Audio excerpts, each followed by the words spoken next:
Samantala sa ating good news naman po, special puto bongbong. Patok po ngayong holiday season at pwede bang tikman yan? Ikwento mo ang good news na yan, Idol Maya.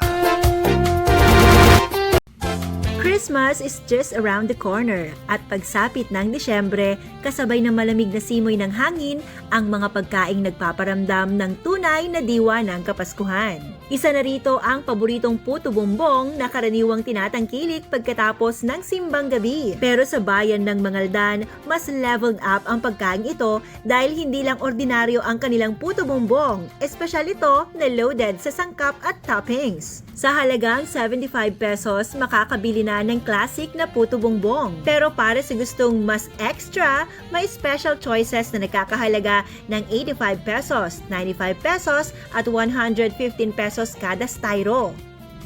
Maliban sa tradisyonal na niyog at muscovado sugar, nilalagyan pa ito ng keso, kondensada at ang pinaka-star ng toppings, ang leche flan. Ayon kay Remy, tindera ng puto bongbong, alas 2 ng hapon pa lang ay bukas na ang kanilang pwesto sa tapat ng simbahan ng Mangaldan at nagsasara sila sa gabi depende sa dami ng bumibili. Bukas kami dito, 2 o'clock andito na kami. Close, depende naman. Kung may marami pang tao, mga 10 to 10:30.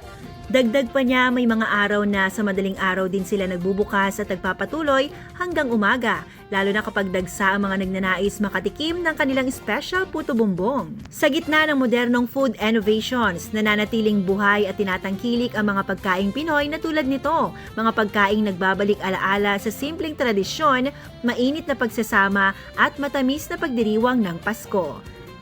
Yan ang ating good news. Ako po si Idol Maya, Tatak IFM. IFM News. IFM News. IFM News.